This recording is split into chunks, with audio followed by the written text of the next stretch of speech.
ओम बागेश्वराय नमः। मैं रिंकू देवी अच्छा ज़िंदगी में बोल रही हूँ। 2025 में जितिया व्रत कब शुरू हो रहा है, कब समाप्त हो रहा है, पारण से और नहाए खाए से पारण तक का शुभ मुहूर्त आपको बताऊंगी।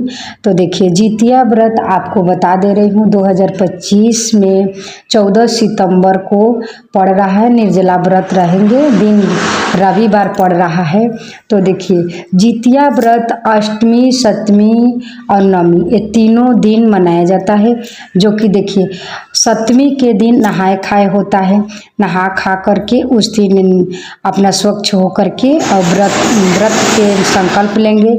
उसके बाद आपको बता दे रही हूँ, निर्जला व्रत रहेंगे अष्टमी के दिन। अष्टमी के दिन दिन भर निर्जला व्रत 24 घंटा का रहते हैं।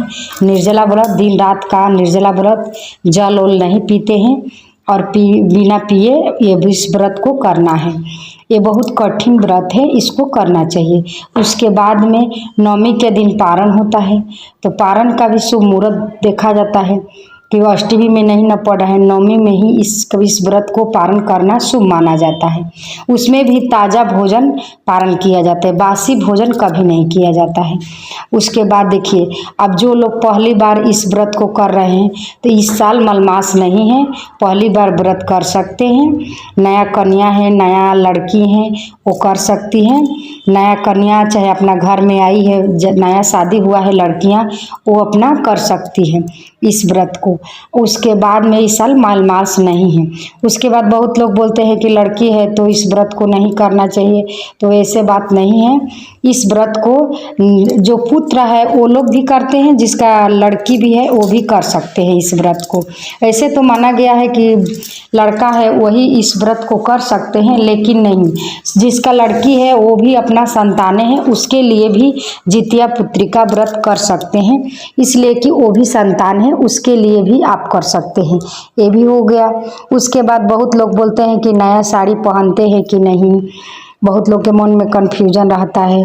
तो नया साड़ी जिसके गांव-गांव का नियम होता है, जिस देश में नियम होता है, जहां नया साड़ी पहना जाता है वहां पहना जाता है।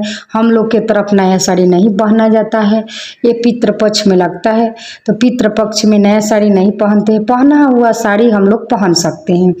ये हो गया। उसके बाद देखिए, अब नहाए खाए के दिन सभी लोग क्या करते हैं, बहुत गांव में नोनी का साग खाया जाता है, झिंगनी का सब्जी, मड़ुआ का रोटी, ये सब तो खा ही जाता है।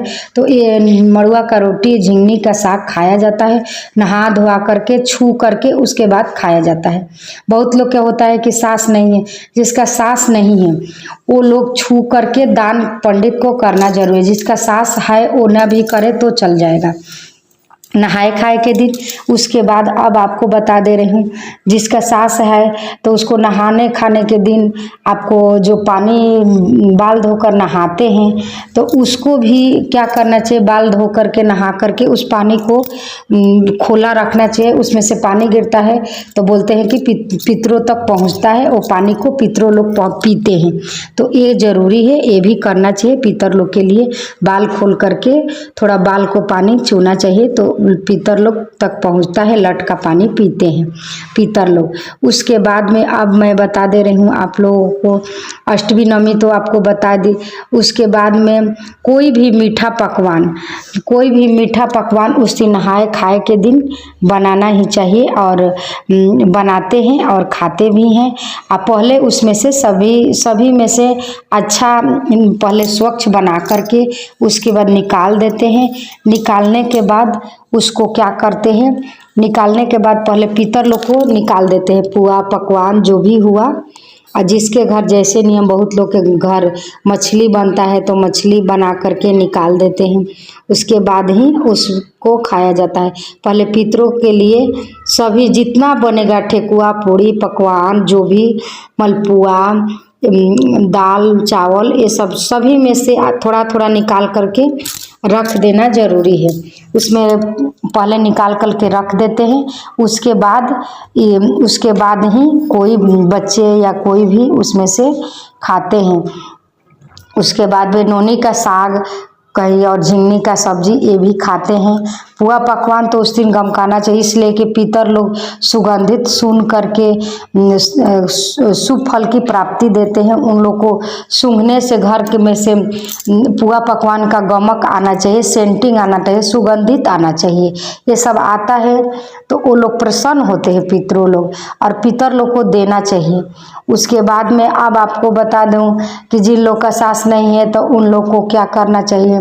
सुहागिन है तो उन लोग को लिए जिस दिन सुबह देते हैं नहाए खाए का, उसकी बिहान वाला जो अष्टमी दिन होता है जिस दिन हम लोग व्रत रखते हैं, तो रात्रि में पहले से उठ जाइए 3 बजे उठ करके। उसके बाद जिस घर में नहाया जाता है तो नहा ले, नहा वहा करके और पितरों तक सभी दे करके उस दिन उसके बाद दही चिवड़ा खाया जाता है। दही चिवड़ा भी देते हैं और देना भी चाहिए। तो देखिए जितना सब बनाए रहते हैं वो सबको निकाल करके और निकाल करके रख देते हैं अच्छी जगह, स्वच्छ जगह ढक कर रखते हैं। सुबह उठते हैं 3 बजे, कौआ जगने से पहले उठ करके और पितरों तक देना चाहिए। खुले जगह में, छत हो, छज्जा हो, छान हो, उसमें ज़रूर देना चाहिए। तो वो भी क्या चीज़ में देना चाहिए, तो मान लीजिए कहीं है वहाँ नहीं, झिंगनी का पत्ता नहीं मिलता है, वैसे तो झिंगनी के पत्ता में ही दिया जाता है, लेकिन झिंगनी का पत्ता नहीं है तो केला के पत्ता में दे दीजिए। उसके बाद झिंगनी के पत्ता मिल गया तो अच्छा हुआ, उसमें भी दे सकते हैं, चाहे कोई सा भी पत्ता में दीजिए, मिल गए तो। नहीं मिला तो दोना है, चाहे न्यूज़पेपर है। अब पता नहीं मिलेगा तो क्या करेंगे, नहीं तो दोना मिल रहा है उसमें भी दे सकते हैं, लेकिन खुले में दिया जाता है पितरों लोग को दे करके। जिसका सास नहीं है वो सिंदूर, सुहागिन है उसका सिंदूर भी लगा करके वहाँ दिया जाता है, और अगरबत्ती धूप दिखा करके देना चाहिए कि सभी कौवा चिड़िया चुड़ूंग खा सके और पितरों तक पहुंचा सके। तो वैसे आपको देना ज़रूरी है। और सुबह 3 बजे तो उठना ही है। तो अब चलिए आपको मैं बता दे रही हूँ पारण के दिन। पारण के दिन आप सुबह उठ करके स्नान आदि से निवृत्त होकर के उसके बाद छूना चाहिए, छू करके और उसके बाद वो पंडित को दिया जाता है। और मड़ुआ का रोटी, झिंगनी का सब्जी मुंह में डाला जाता है। और देखिए जो भी हो सके आपको शक्ति अनुसार दाल, चावल, आटा, उसके बाद में चावल, तेल, मसाला जो भी हो सब छू करके, नमक, अचार, ये सब छू करके और ये पंडित जी को देने से पितरों तक आपको पहुंचता है। तो छू करके दान जरूरी है, उस दिन देना चाहिए। उसके बाद आप अगर आप ये करते हैं गरम उस दिन खाना खाना चाहिए। ये नहीं कि बासी खा लिए, तो बासी पारण के दिन बासी नहीं खाया जाता है। पहले ताज़ा भोजन मतलब गरम कोई सा बनाया हुआ ताज़ा भोजन आप खाएं तो अच्छा रहता है। तो उस दिन यही करना शुभ माना जाता है, ताज़ा खाना खाने से शुभ माना जाता है। अब जिन लोग को घर में जितिया व्रत है, और जितिया बहुत लोग जिस दिन व्रत रहते हैं उस दिन पहनते हैं, और बहुत लोग नहीं उस दिन पहनते हैं, तो नहाए पारण के दिन पहन लेते हैं और पहनाते हैं। पहले अपना पुत्र को पहना दे और उसके बाद पहने। तो ये हो गया आपको। उसके बाद बासी भोजन तो करना ही नहीं, ये भी मैं बता दी हूँ। लेकिन अगर जिस दिन व्रत नहाए खाए रहता है उसके रात में, जिस दिन व्रत रहेंगे उसी के रात में, जिस दिन नहाए खाए रहता है उसी के रात्रि में 3 बजे कभी भी आप अरियार बरियार ये सब भी उस दिन आता है जिस दिन व्रत रहते हैं उस दिन। लेकिन चिलो सियारिन का पूजा होता है, दिया जाता है। 4 दोना में ज़रूर देना चाहिए, 4 पत्ते में, मतलब दही चिवड़ा जो पकवान बनाए रहेंगे सभी पितरों तक देना चाहिए और पूजा करना चाहिए उस दिन।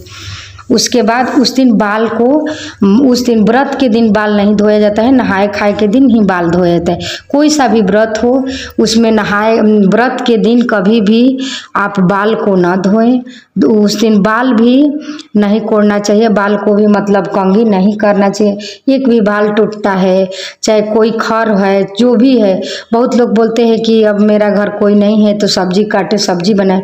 कोई बात नहीं है, कर सकते हैं, लेकिन हो सके तो उस दिन दिन बहुत बहुत ही नियम ढंग करके और बनाना चाहिए, और बचा करके कोई सा भी लकड़ी हो कुछ भी हो तोड़ना नहीं चाहिए। जीव जंतु को भी वो पैर से न कुचले, उसको देख देख कर चलना चाहिए और तोड़ना भी नहीं चाहिए कुछ भी। अब जिन लोग को घर में नहीं है वो लोग सब्जी काट सकते हैं, बना सकते हैं, जिन लोग को घर में है वो नहीं, हम लोग तो नहीं कर सकते हैं। कोई एक भी, एक क्या बोला जाता है, खर जिउतिया, ये खर जिउतिया है कि जो अपना पुत्र के कामना के लिए महिलाएं, सौभाग्य महिलाएं करती हैं, सुहागिन महिलाएं इस व्रत को करती है कि मेरा पुत्र के आयु लंबे हैं, मेरा पति को आयु लंबे हैं। अब उसके बाद बता दे रही हूँ जितिया व्रत। जितिया को कैसे पहना जाता है, तो बहुत लोग को घर में होता है कि जिस दिन व्रत रहते हैं उसी दिन पहना जाता है, नहा खा करके अरियार बरियार को पूजा करते हैं, उसके बाद अपने बच्चे को पहना करके ही पहनते हैं।